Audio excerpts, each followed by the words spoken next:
Yo, what's going on? It's Kevin from 21 Sad Streets. This is actually my second take on this video just because I felt like I went a bit on a tangent and kind of went off track, but here we are. So today's topic is success on a Bitcoin standard, and something that's been on my mind lately just because of things that I've noticed over the past few weeks, months or so, maybe years.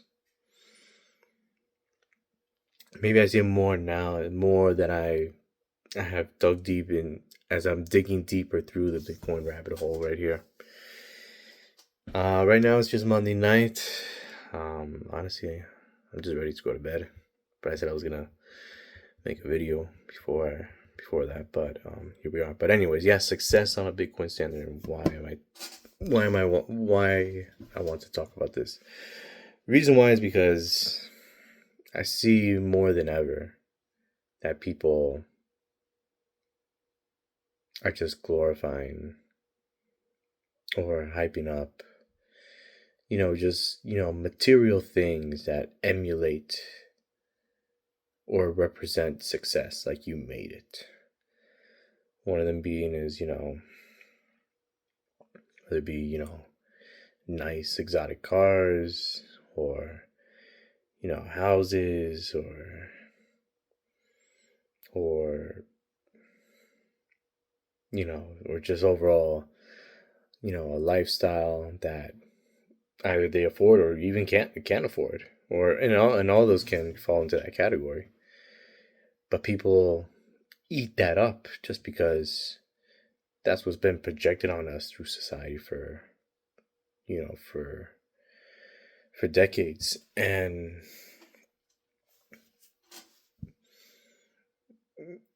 for some reason it just bothers me, just because maybe I can see past through the noise and all that kind of stuff, and I don't mean that in a very self-righteous or boastful way, but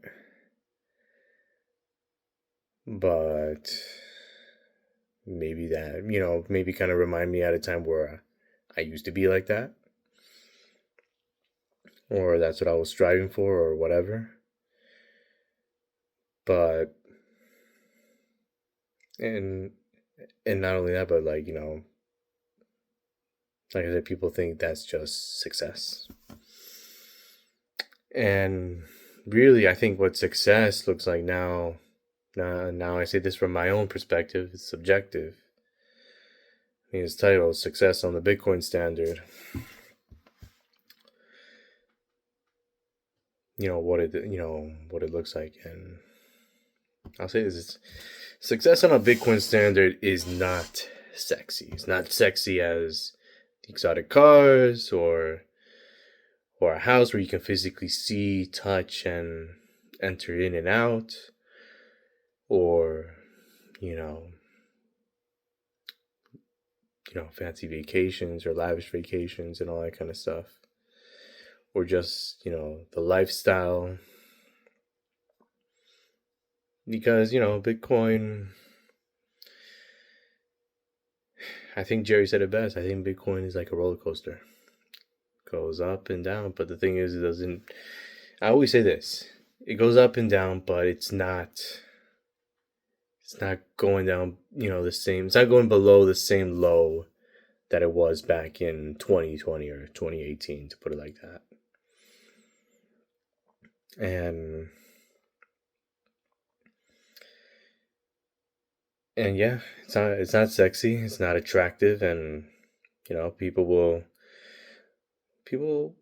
hassle you about it as well. But it's the past. Let's travel. And honestly, everybody can't do it. Not everybody can do it. And guess what?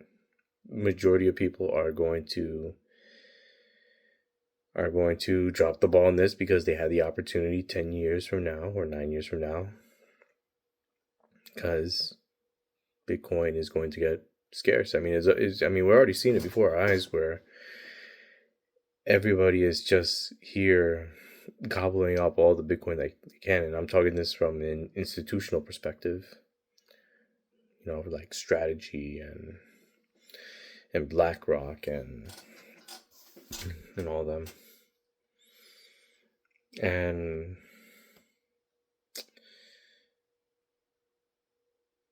yeah, and I think people don't realize what they know, what they're going on, because people just treat Bitcoin like a stock, like, oh, like, you know, I'll get it later after I do ABC or whatever. And before you know it, they're gonna regret it. And there's still some people saying like, oh man, I wish I got in earlier, like I'm too late and all that, and that's not even the case. Like, you know, people don't understand how early we are to this. This is just the beginning. 100K wasn't the end all to be all for Bitcoin. I'll say this: as long as we're still under 1 million, we got time. Hell, I think I'll say this too: even if under 500K, still have time. People still have time. Because success on the Bitcoin standard, like I said, it's not attractive, but guess what? In the long run, you're going to have generational wealth. Like, I think Michael Saylor said it best. Like, buying Bitcoin right now is like buying a piece of Manhattan real estate. Or if we wanted to put it in other parts of the world, it's like buying a piece of, you know, Miami real estate, or Los Angeles, Dubai, Tokyo, Singapore. Name it, you know, name a city, it's exactly that. And people are sleeping on this. Just because you can't see it physically because it's digital. And I think another excuse that I hear, which I think is just a major cop, I was like, oh, I don't understand it. Well, understand it. You don't understand most things. You weren't born understanding most of the things in this world, and until you went out and tried it for yourself. So that was generational wealth. And another thing is time. You're gonna have time on your hands too. It may not seem like that now, but eventually down the line, like I said, like, this is all gonna pay off, and you'll have all the time. You'll have all the time in the world, whether you want to spend that with your family, with your, you know, with your loved ones, your a passion project, or I don't know, wherever you want to be in the world. Rather than, because eventually, you know, those who don't get Bitcoin now are going to end up working for it later and earning a salary for it later. That's what's going to happen. And it's just going to continue the same trend that we've been seeing throughout history. It's always going to be the haves and the have-nots. But in this case, I think in this generation where everything is literally at the edge of our fingertips, information, an infinite amount, an abundant amount of information, and yet people still don't apply, people still don't action, for whatever the reason may be. And then to go off from that, it's going to be, you know, financial independence, because this is literally the next step or the evolution of money right here, because Bitcoin is money. It may not seem like that now, because right now I believe we're still in the store of value phase, and like I said, this is the time to be accumulating and maybe not spending as much. I mean we saw it. I mean, you see it in some parts, like you know, for example, in El Salvador and other parts in the world where they're using it in a circular economy. Like, hell, even last week when I was at the Bitcoin conference, you know, people are buying in Bitcoin. Hell, I brought coffee with me, and people bought coffee from me and paid me in Bitcoin. But yeah, this is definitely, I wouldn't say like this would be the time where your local supermarket is going to start accepting sats and you can just start spending them at will. But eventually it will be used as a common tool for transaction for goods and services. That's for sure. And another thing too that I noticed as well is like in the fiat world, you need X amount of dollars or euros or pesos or yen or dirham or whatever currency that that you use whatever jurisdiction that you are watching this video from, to live a good quality life. Compared to Bitcoin, is like the less Bitcoin you have, it'll get you more than enough, because apparently things priced in Bitcoin will be,